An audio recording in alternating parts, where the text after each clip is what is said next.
Bismillahirrahmanirrahim. Assalamualaikum warahmatullahi wabarakatuh. Jumpa lagi di YouTube channel Belajar Jadi Guru Hebat Guru Profesional bersama Ibu Aini.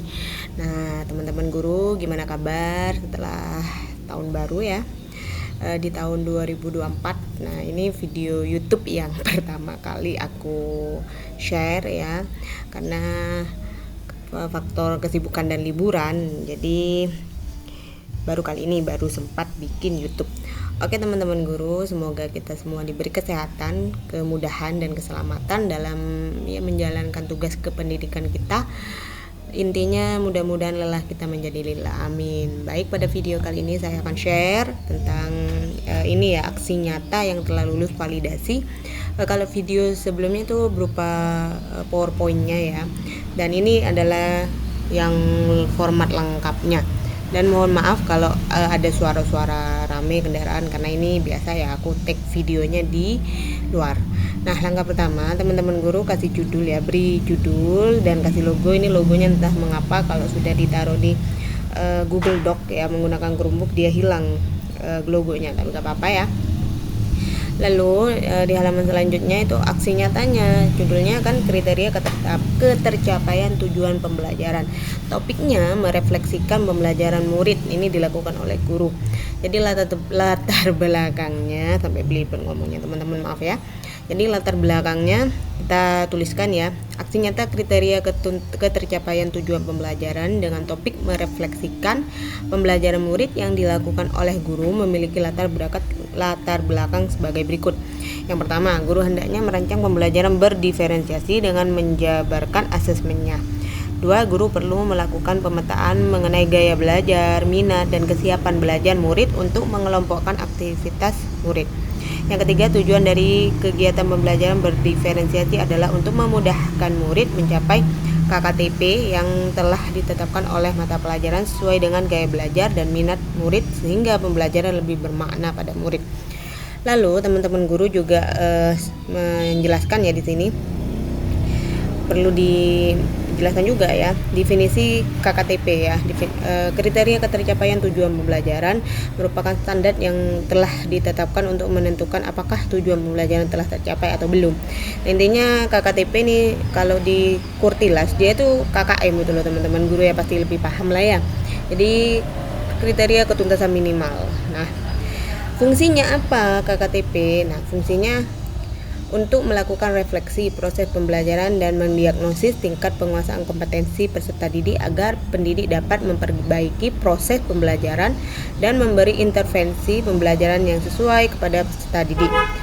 Nah, itu rame ya, titik gitu ya teman-teman, karena ya di luar ya, begitulah kalau lagi di luar. Oke, rancangan aksi nyatanya ini sudah ada di ini ya teman-teman guru ya, sudah ada di ketentuan aksi nyatanya itu ya. Jadi tinggal ditulis aja, di copy. Lalu teman-teman jangan lupa memberikan refleksi ya, bertanya kepada murid hal apa yang sudah saya pelajari, hal apa yang masih belum dikuasai, hal apa yang ingin saya pelajari lebih lanjut, seperti itu. Selanjutnya ini teman-teman guru, ini modul ajarnya. Kebetulan ini menggunakan ini ya, sudah zat dan perubahannya. Jadi ini oke. Selanjutnya teman-teman guru berikan strategi pembelajaran, kata kuncinya apa, tujuan kegiatan pembelajaran ya. Kemudian pemahaman bermakna, pertanyaan pemantik. Nah, di sini yang paling penting yang diperhatikan adalah pembelajaran berdiferensiasi. Kalau kurikulum Merdeka kan lagi marak-maraknya mengadakan kurikulum pembelajaran yang berdiferensiasi. Namanya berdiferensiasi itu kan berasal dari kata different bahasa Inggris ya teman-teman. Jadi dia tuh berbeda dalam hal namanya peserta didik itu kan gaya belajarnya gak sama ya. Jadi kita harus memfasilitasinya dengan adanya pembelajaran berdiferensiasi ini. Misalnya siswa dengan suka gaya belajar dengan visual, jadi kita memfasilitasinya dengan disajikan teks yang memuat gambar atau diagram tentang fenomena perubahan wujud zat dalam kehidupan sehari-hari. Kemudian kalau siswa lebih suka auditori ya, pendengarannya sebenarnya ini tidak satu aja auditori, maksudnya itu tidak ke pendengaran aja, tapi jadi kita gunakan video ya, karena sekarang kan marak-maraknya video pembelajaran ya. Jadi disajikan video tentang materi perubahan wujud zat pada Google Sheet-nya ya. Kemudian kinestetiknya, waktu tadi dia yang nggak enak diem ya, suka melakukan activity gitu ya. Jadi kita fasilitasi dengan melakukan percobaan tentang perubahan wujud zat.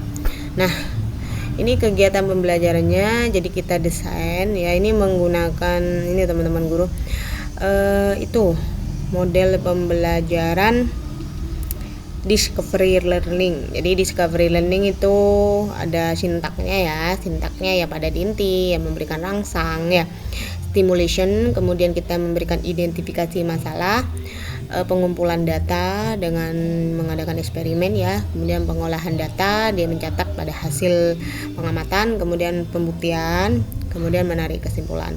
Nah, ini sintaknya ada 6 ya: stimulation, problem statement, data collection, data processing, verification, dan generation.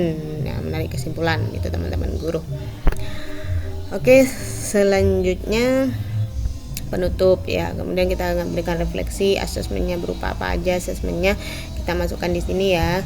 Kemudian ada lampiran ringkasan materi ya. Kemudian selanjutnya ada ini ya teman-teman guru, instrumen penilaiannya, profil pelajar Pancasila yang lebih ditekankan di sini misalnya gotong royong.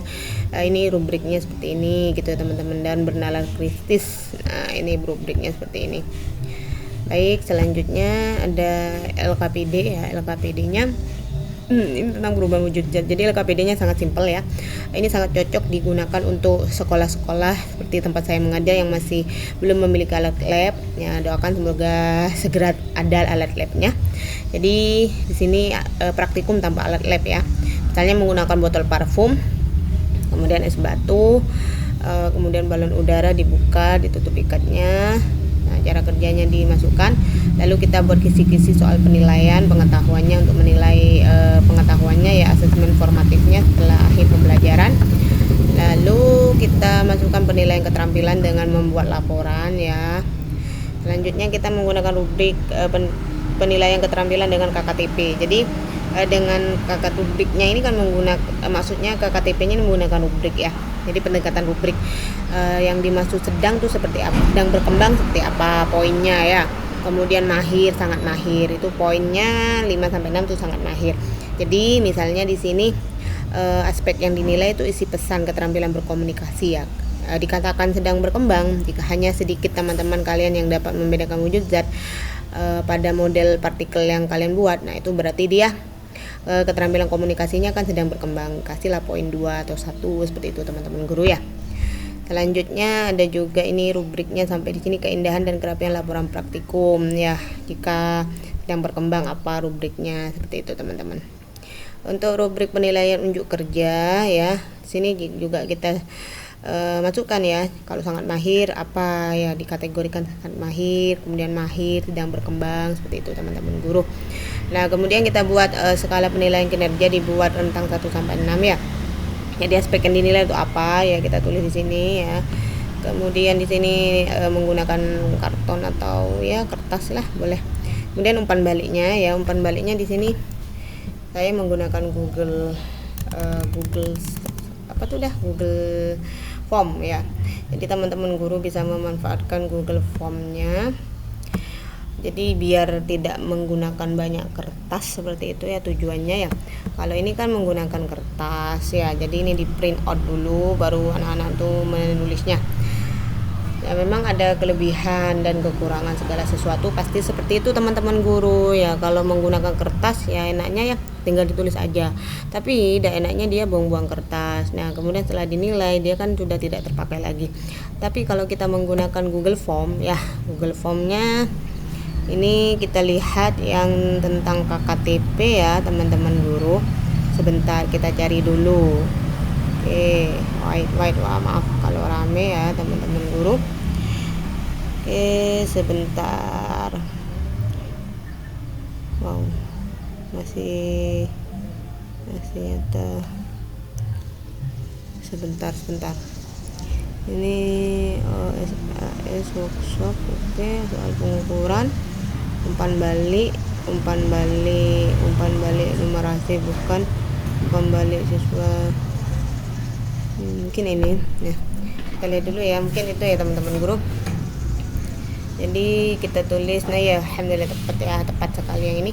Jadi kita berikan di sini, nah murid-murid kita bisa menggunakannya menggunakan smartphone-nya ya. Jadi hal apa yang sudah saya pelajari, hal apa yang masih belum dikuasai, hal apa yang ingin saya pelajari lebih lanjut. Jadi responnya seperti ini ya teman-teman guru. Nah ini anak-anak yang sudah menjawab, kita lihat di sini ya. Ini respon secara keseluruhan, tapi kalau secara individu juga bisa kita lihat teman-teman guru. Nah ini kan yang dikerjakan mereka ya. Sebentar, kalau ingin melihat individu ini teman-teman, ini pertanyaan jawabannya dari murid kita, seperti itu ya. Oke teman-teman guru, selanjutnya kita perlu melanjutkan ini ya. Setelah selesai di umpan balik, jangan lupa teman-teman guru juga berikan ini ya, dokumentasi kegiatan ya, dokumentasi kegiatan. Sebentar di sini. Oke, dokumentasi kegiatannya mungkin ada di sebelah sini ya teman-teman guru. Oke, kita lihat masih proses. Oke, samakan. Nah, itu desain sebelum melakukan aksi nyata. Setelah melakukan aksi nyata kita kan punya dokumentasi kegiatan. Nah ini ternyata yang sudah siap ya. Oke, selanjutnya ini ya. Ini kita bahas di sini ya KKTP-nya. Tujuan pembelajaran ya, perlu bimbingan cukup baik dan sangat baik. Kita bahas di sini. Selanjutnya ini jawaban dari rubrik KKTP-nya itu ya. Jadi tentang ini loh soal penilaiannya ya. Ini kita bahas satu-satu secara analisa kualitatif. Kemudian ini kan berdasarkan diagram di atas, dari 10 responden yang menjawab soal nomor 1 ada 6 orang yang menjawab benar, sedangkan nomor 2 dan 3 4 menjawab benar 9 dari 10 responden. Maka dapat ini ya dikategorikan baiklah, seperti itu teman-teman. Kan secara garis besar sudah benar gitu teman-teman guru. Oke, selanjutnya ini ya. Nah, ini ada dokumentasi kegiatan. Jadi dokumentasi kegiatannya ini Google Sheet-nya kita tulis ya. Selanjutnya ini kegiatannya. Oke, kegiatannya kita masuk dokumentasinya maksudnya ya, dan keterangannya. Nah, saat mengadakan asesmen formatif seperti itu teman-teman guru. Kemudian lampiran Google Form umpan balik dari rekan sejawat kita masukkan juga di sini ya. Selanjutnya ini untuk yang asesmen formatifnya menggunakan Google Form-nya kita letakkan juga. Lalu ini lampiran umpan balik siswa secara individual ya, kita tulis juga di sini, kita lampirkan juga. Seperti itu teman-teman guru. Mudah-mudahan aksi nyata yang kita lakukan dimudahkan dalam melakukannya, mulai dari mendesain, melakukan sampai kita benar dapat sertifikat. Mudah-mudahan dilancarkan segala urusan. Jangan lupa di subscribe Belajar Jadi Guru Hebat Guru Profesional. See you next video. Wassalamualaikum warahmatullahi wabarakatuh.